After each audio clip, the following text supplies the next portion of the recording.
അധികമൊന്നും പുറത്തിറങ്ങാതെ തെരഞ്ഞെടുപ്പിന് പിന്നാലെ കഥ കടച്ചിരിക്കുകയാണ് നമ്മുടെ മുഖ്യമന്ത്രി പിണറായി വിജയൻ. ആ മുഖ്യൻ ഇന്നലെ തന്റെ ഓഫീസ് തുറക്കുകയും മുഴുവൻ ഉദ്യോഗസ്ഥരെയും വിളിച്ചു വരുത്തുകയും കഴിഞ്ഞ 10 വർഷത്തെ സേവനത്തിലുള്ള നന്ദി അറിയിക്കുകയും ചെയ്തു. 2021 തെരഞ്ഞെടുപ്പിന് ശേഷം ഒരിക്കലും ഇങ്ങനെ കഥ കടച്ചിരിക്കലോ ഉദ്യോഗസ്ഥരെ വിളിച്ച് നന്ദി പറയലോ ഉണ്ടായിട്ടില്ല.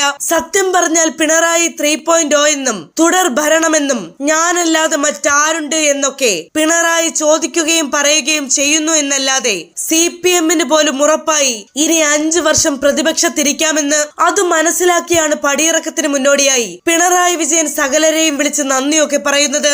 ആ നന്ദിക്ക് പിന്നാലെ 2 പോലീസ് ഉദ്യോഗസ്ഥർക്കാണ് പിണറായി വിജയന്റെ ആഭ്യന്തര വകുപ്പ് ക്ലീൻ ചീട്ട് നൽകിയിരിക്കുന്നത്. ഒന്ന് മലാലപ്പുറം പോലീസ് ക്യാമ്പ് വളപ്പിലെ മരം മുറിച്ച് ലേലത്തിന് കൊടുത്ത സുജിത് ദാസ്, മറ്റൊന്ന് മോൺസൺ മാവുങ്കൽ കേസിൽ മോൺസനെ സഹായിച്ച IG ലക്ഷ്മണനുമാണ്. രണ്ടും പോലീസിന്റെ തലപ്പത്തുള്ളവർ തന്നെ.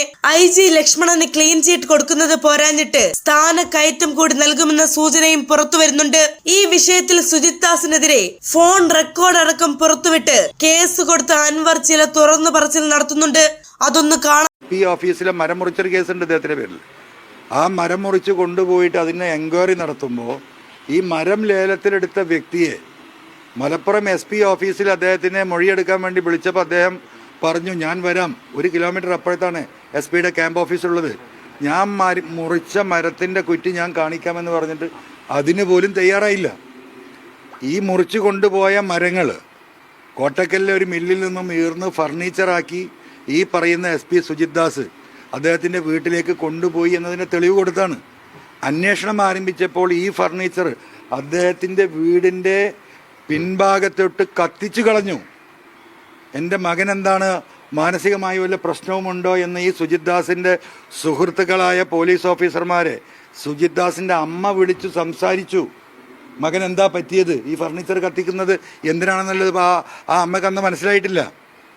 ഇത്രത്തോളം തെളിവുകൾ. കൊണ്ടോട്ടി അങ്ങാടിയിലെ സ്വർണ്ണക്കള്ളക്കടത്ത്, 5 പൈസക്ക് ഗതിയില്ലാതെ ഇരുന്ന ഒരു സ്വർണ്ണ തട്ടാന് ആ കൊണ്ടോട്ടി അങ്ങാടിയിൽ മുഴുവൻ വാരിക്കൂട്ടിയ സ്വത്തുക്കൾ ഈ നിൽക്കുന്ന പത്രമാധ്യമ പ്രവർത്തകരായ നിങ്ങളെ കൂട്ടിക്കൊണ്ടുപോയി ഞാൻ കാണിച്ചു തന്നതാണ്. ഒരന്വേഷണം ഉണ്ടായിട്ടില്ല.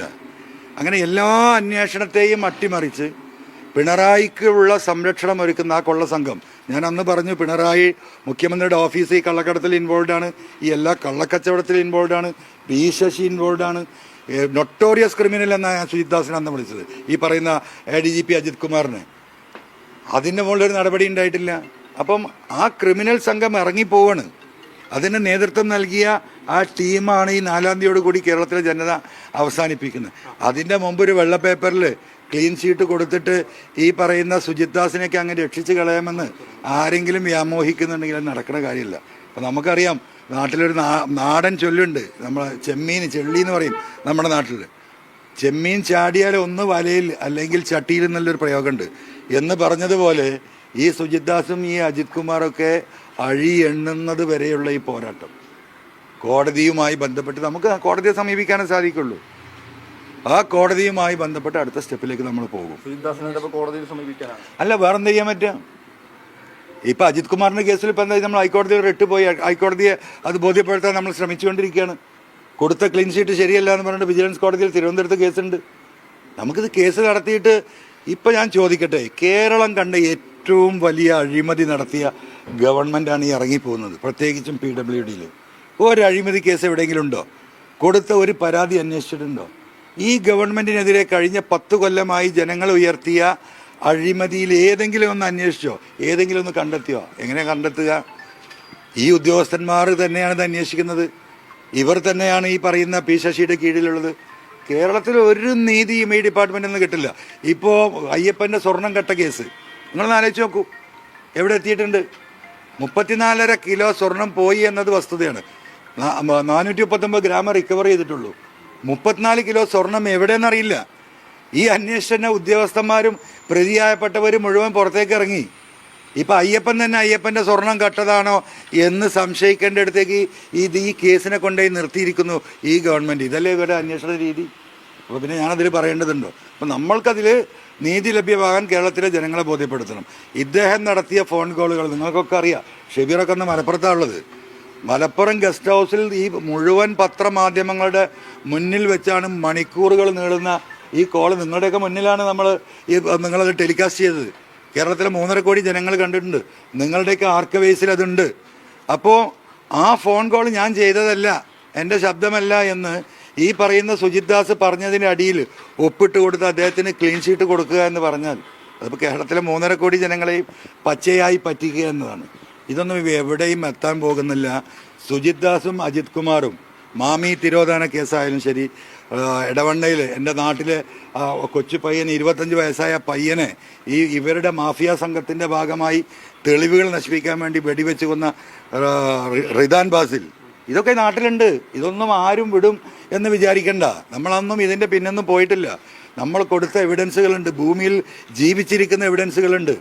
ഇതെല്ലാം ഉയർത്തിപ്പിടിച്ചുകൊണ്ട് നമ്മൾ ഈ പോരാട്ടം തുടരും. ഈ പറയുന്ന അക്രമികളായ ഈ കൊള്ള സംഘത്തെ അഴിക്കുള്ളിലാക്കും. അതൊരു തർക്കമില്ല. അതിൻ്റെ പോരാട്ടം തുടരും. അതാണ് മനസ്സിലാക്കേണ്ടത്. അവർക്ക് ആകെ ആവശ്യം എന്തായിരുന്നു? എൻ്റെ ഫോൺ എങ്ങനെയും കിട്ടണം. അത് തരില്ല എന്ന് പറഞ്ഞു ഞാൻ. ഇതിനൊരു പ്രൊസീജിയർ ഉണ്ട്. അതിൻ്റെ ആ പ്രൊസീജിയർ നമ്മളൊരു ലീഗൽ ഒപ്പീനിയൻ എടുത്തിട്ടല്ലേ ഈ കാര്യങ്ങൾ പറയാൻ പറ്റുള്ളൂ. ആ ലീഗൽ ഒപ്പീനിയനിൽ നിന്ന് കിട്ടുന്നത് ഒരു കേസന്വേഷണത്തിൻ്റെ പ്രൊസീജിയർ എന്ന് പറയുന്നത് പരാതിക്കാരൻ ഒരു പരാതി എഴുതി അയച്ചാൽ ആ പരാതിക്കാരനെ വിളിച്ചിരുത്തിയിട്ട് അതിനെക്കുറിച്ചുള്ള ആദ്യത്തെ മൊഴിയെടുപ്പാണ്. ആ മൊഴിയെടുപ്പിൻ്റെ ഭാഗമായിട്ടാണ് പിന്നെ നമ്മൾ എവിഡൻസ് കൊടുക്കേണ്ടത്. സാങ്കേതികമായിട്ട് ഈ ഫോൺ മുന്നോട്ട് വെക്കാതെ മുന്നോട്ട് പോകും. ടെക്നിക്കലി ഈ ഫോൺ എത്തിയാൽ അവർക്ക് മുന്നോട്ട് പോകാൻ കഴിയുള്ളൂ. അല്ല, അതാ പറയുന്നത്. ഓരോ അന്വേഷണത്തിനും അതിൻ്റെ ഒരു പ്രൊസീജിയർ ഉണ്ട്. ഈ അന്വേഷണ ഉദ്യോഗസ്ഥന്മാർ ആദ്യം എന്താ ചെയ്യേണ്ടത്? പരാതി കൊടുത്തവൻ്റെ അടുത്തൊരു മൊഴിയെടുക്കും. ആ മൊഴിയുടെ ഭാഗമായിട്ടാണ് എവിഡൻസ് ഉണ്ടാവുക. അപ്പോൾ സെക്കൻഡ് സ്റ്റേജാണ് എവിഡൻസ് കൊടുക്കൽ. എവിഡൻസ് ഇല്ല, മൊഴിയെടുക്കലില്ല, ഒന്നുമില്ല. ഒരു കത്ത്, നിങ്ങൾ ആ ഫോൺ ഹാജരാക്കണം. നിങ്ങൾ നൽകിയ പരാതിയിൽ എന്ന ഡേറ്റിൽപ്പെട്ട പരാതിയിൽ സുജിത് ദാസുമായി ബന്ധപ്പെട്ട വിഷയത്തിലെ കേസന്വേഷണത്തിൻ്റെ ഭാഗമായിട്ട് നിങ്ങൾ ആ ഫോൺ ഹാജരാക്കണമെന്നാണ്. നമ്മൾ എന്ത് അടിസ്ഥാനത്തിൽ ഹാജരാക്കുക? അല്ല, ഉണ്ടെങ്കിൽ അവർ തെളിയിക്കട്ടെ എന്ന് അവർ പറഞ്ഞു പോയാൽ മതി. കടലാസ് എഴുതി വെച്ചാൽ മതിയോ? മൊഴി നൽകാൻ ആവശ്യപ്പെട്ട് നോട്ടീസ് ഒരു നോട്ടീസും നൽകിയിട്ടില്ല. ഒരു പോലീസ് ഉദ്യോഗസ്ഥൻ ഈ കേസിൽ എൻ്റെ അടുത്ത് മൊഴിയെടുത്തത് അജിത് കുമാറുമായി ബന്ധപ്പെട്ട ആരോപണങ്ങളിലുള്ളതിന് മാത്രമാണ് ക്രൈംബ്രാഞ്ച് എൻ്റെ അടുത്ത് മൊഴിയെടുത്തിട്ടുള്ളത്. സുജിദാസുമായി ബന്ധപ്പെട്ട ഈ ഫോൺ കോൾ സംഭാഷണങ്ങളുമായി ബന്ധപ്പെട്ട ഓരോ അന്വേഷണത്തിനും കേരളത്തിലെ ഒരു പോലീസ് ഉദ്യോഗസ്ഥനും എന്നെ സമീപിച്ചിട്ടില്ല. അത് തന്നെ കള്ളക്കളിയല്ലേ? അതാണ് മനസ്സിലാക്കേണ്ടത്. അവർക്ക് ആകെ ആവശ്യം എന്തായിരുന്നു? എൻ്റെ ഫോൺ എങ്ങനെയും കിട്ടണം. അത് തരില്ല എന്ന് പറഞ്ഞു ഞാൻ. ഇതിനൊരു പ്രൊസീജിയർ ഉണ്ട്. അതിൻ്റെ ആ പ്രൊസീജിയർ നമ്മളൊരു ലീഗൽ ഒപ്പീനിയൻ എടുത്തിട്ടല്ലേ ഈ കാര്യങ്ങൾ പറയാൻ പറ്റുള്ളൂ. ആ ലീഗൽ ഒപ്പീനിയനിൽ നിന്ന് കിട്ടുന്നത് ഒരു കേസന്വേഷണത്തിൻ്റെ പ്രൊസീജിയർ എന്ന് പറയുന്നത് പരാതിക്കാരൻ ഒരു പരാതി എഴുതി അയച്ചാൽ ആ പരാതിക്കാരനെ വിളിച്ചിരുത്തിയിട്ട് അതിനെക്കുറിച്ചുള്ള ആദ്യത്തെ മൊഴിയെടുപ്പാണ്. ആ മൊഴിയെടുപ്പിൻ്റെ ഭാഗമായിട്ടാണ് പിന്നെ നമ്മൾ എവിഡൻസ് കൊടുക്കേണ്ടത്. ആ സ്റ്റേജിലേക്ക് പോയിട്ടില്ല. നമ്മളതുകൊണ്ട് അതിന് സഹകരിക്കാൻ നിന്നിട്ടില്ല. കൊടുത്ത എവിഡൻസുമായി അവർ പോകും. ഫോണ് കൈവിട്ടാൽ പിന്നെ ആരോട് പോയി പറയാനാ? പടച്ചവനോട് പറഞ്ഞിട്ട് വല്ല കാര്യമുണ്ടോ? ഈ സാധനം അവർ കൊണ്ടുപോയി പൂത്തുമെന്ന് എനിക്ക് ഉറപ്പല്ലേ? നമ്മൾ കണ്ടതല്ലേ, എത്ര എണ്ണം കണ്ടു ഇപ്പോൾ ഞാൻ കൊടുത്ത പരാതിയിൽ തന്നെ. അതുകൊണ്ടാണ് ഫോൺ കൊടുക്കാതിരുന്നത്. പുതിയൊരു സർക്കാർ വരാൻ പോവാണല്ലോ UDF അധികാരത്തിൽ. തീർച്ചയായും അതിനുള്ള ത്രാണി വരാനിരിക്കുന്ന ഗവൺമെൻറ്റിനുണ്ടാവണം. കേരളത്തിലെ 3.5 കോടി ജനങ്ങൾക്ക് സംശയമുള്ള ഒരുപാട് കാര്യങ്ങൾ ഇവിടെ പെൻഡിങ്ങിൽ നിൽക്കുന്നുണ്ട്. അതിൽ പ്രധാനമാണ് ഈ പോലീസ് നടത്തിയിട്ടുള്ള ഇത്തരത്തിലുള്ള അക്രമങ്ങൾ, അവർ നടത്തിയിട്ടുള്ള MDMA കച്ചവടം, അവർ നടത്തിയിട്ടുള്ള കൊണ്ടോട്ടി എയർപോർട്ടുമായി ബന്ധപ്പെടുത്തിയ ഈ പറയുന്ന സ്വർണ്ണക്കള്ളക്കടത്ത്. നിങ്ങളൊന്ന് ആലോചിച്ച് നോക്കൂ.